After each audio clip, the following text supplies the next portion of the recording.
Back. We're in the midst of the summer season with many families heading to beaches and waterfront communities for vacation. And for generations, Martha's Vineyard has been an historical haven for African Americans. Back in the mid-19th century, African Americans came to the island as domestic servants or hotel workers. A few bought property or started their own businesses, many settling in Cottage City, now known as Oak Bluffs. Joining me now are Richard Taylor and Thomas Dresser, co-authors of Black Homeownership on Martha's Vineyard, A History. Welcome, gentlemen. Tom, I want to start with you. Just a little bit of a history lesson. In your book, you write that in 1903, Cottage City was the only vineyard town where African Americans were allowed to buy property. So who were some of the first black homeowners?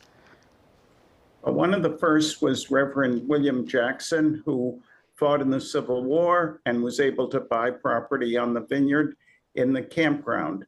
And we also had Dorothy West's father was able to buy property in Oak Bluffs, and a woman named Phoebe Ballou, who was a baker, had property there. So these are families that stayed in the island for generations. So Richard, how did a thriving black community grow on the vineyard? Well, you know, segregation has had its pluses, and that is once people began to buy property, land, and cottages, they began to develop an ecosystem. Shira Cottage was probably the early and most important foundation for that. And so people like Harry Burleigh, Adam Clayton Powell Sr., Paul Robeson, Ethel Waters. Those are the kinds of people who began to create this hospitality, entertainment location for those who are visiting. So Richard, what are legacy properties? Why are they so significant? Well, you know, it's what's important about a legacy property is the idea is to have these cottages remain in families for generations. And so we characterize a legacy property owned by African Americans for at least 25 years, preferably 2 generations. And our sense is we also try, if an African American family is selling, they should also try to identify other African Americans who might buy. Thomas, I have to ask, what inspired you and Richard to write this book from this particular angle? What was the goal? Well, 2 years ago, we came together when we realized something had happened on the Camp Meeting Association 130 years ago that we didn't know about, nobody knew about. And that's because a number of Black people had houses in the campground, and they were told that their leases had expired and they had to move or sell their houses. And both of us were upset at this, and we wanted to do something about it. So this book was a reaction to something that happened all those years ago. And we feel that we addressed the original issue, and we made it very clear that Black people have been able to own property in Oak Bluffs and across Martha's Vineyard today. And that's where our story goes.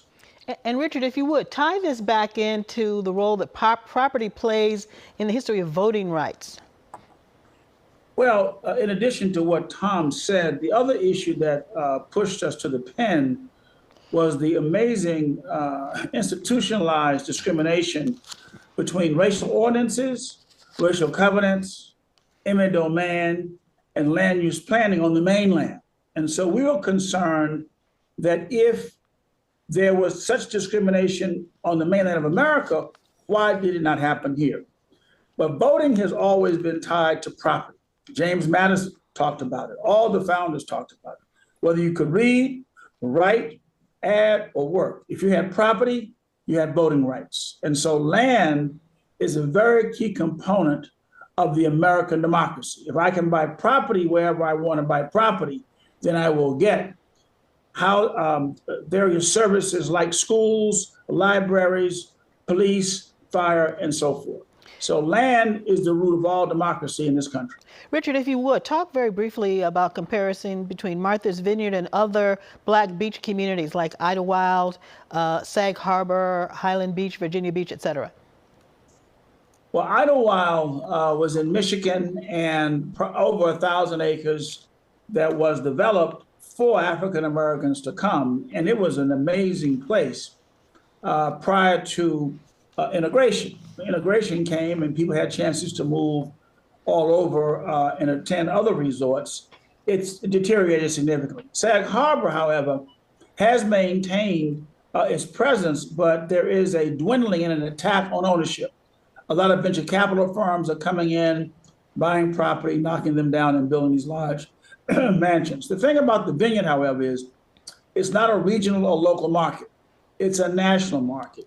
You will see people from California, Atlanta, Michigan, Seattle, all of them come here to buy property and enjoy the season. In addition, there are institutions, the cottages, Union Chapel, the Film Festival, and so on. It is a great community. Richard and Thomas, thank you for sharing with us. And once again, the book is called Black Homeownership on Martha's Vineyard, A History.